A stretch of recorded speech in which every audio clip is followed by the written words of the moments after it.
Well, it wasn't called remote viewing at the time, and I'm not sure that what I went through was the same. However, when I look at it, it was closely allied. I went through all this last night for a TV crew. It was here filming for Sci-Fi or something like that, one of the TV channels. Anyway, at the Air Force Academy, when I was a cadet there, one afternoon that started, we came out of lunch, my squadron, 22nd Squadron, and a few of us were pulled aside and taken in to a room about, probably twice the size of this room.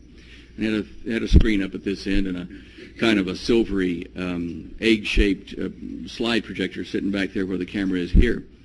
And the instructor told us all to sit down, relax, and this is unusual in a military environment like that. He said at ease and, kick back a bit, and it was hot outside, and it was just after lunch, and so we thought, whatever he says, man, let's relax. And so we were sitting there, and he said, now, we're going to try an experiment on you today, and we want you to look at this black dot up here on the screen. And when we tell you, we want you to close your eyes and keep them closed until we say open and focus. And then you'll open your eyes and you'll focus on that black dot, and you will not blink until we tell you. It won't be long, but you just do what we tell you. So we all kind of thought, well, whatever you say, Jack. And he dimmed the lights, and the instructor then said, okay, close your eyes, get ready, open, focus, hold. And as we did that, there was this sound from that projector that kind of went like that. And it didn't last but a second or two, and it was over.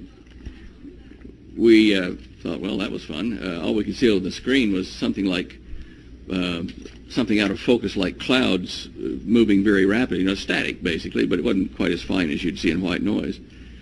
And the instructor said, okay, now, you've just read a book at 200 pages a second. Yeah. And we did. We laughed just like you're doing. And he says, okay, I'll prove it to you. Red. Everybody said, okay, red. Girl. Girl, that sounded like a good idea. Street light. And with that, the guy behind me stretched. He was a tall, skinny guy. He jumps up and he says, sir, I see it. And we all know this guy. I mean, he's just, one of the guys. And so he's shaking his hand and he's pointing like this in the air. And he said, all right, tell me what you see. He said, I see page 13. Read it to me. And he read page 13 about a girl with a red scarf standing on a street light next to a train station at night in the city, et cetera, et cetera. And he read it word for word. The instructor popped it up on the screen and says, here's what he just saw. You all have this in the rest of the book in your mind.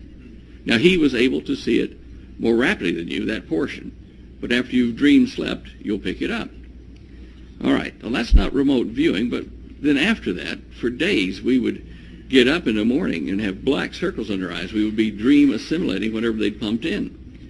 And believe me, I never saw any pages floating, ever. But I did see in the years to come the inside of flying saucers, how a solar system works, Einstein's equations solved in 3D color movies in my mind when I'm waking up in the morning. In fact, anything that I went to bed thinking about, I need to know how that works. I would see it in a movie. Now, time passed. I left the academy. They put us under hypnosis there at the academy, on a regular basis. And well, me anyway. I don't know about everybody else, but there were a few hundred of us they were testing.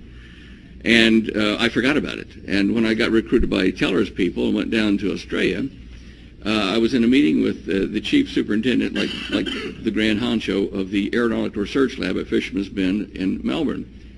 And I was meeting with Dr. Keeble, that was him, and three of his staff, atmospheric physicists and things, talking about my work on flying saucers. And one of them got real curious, and he said, look, you went to the academy, yeah, okay.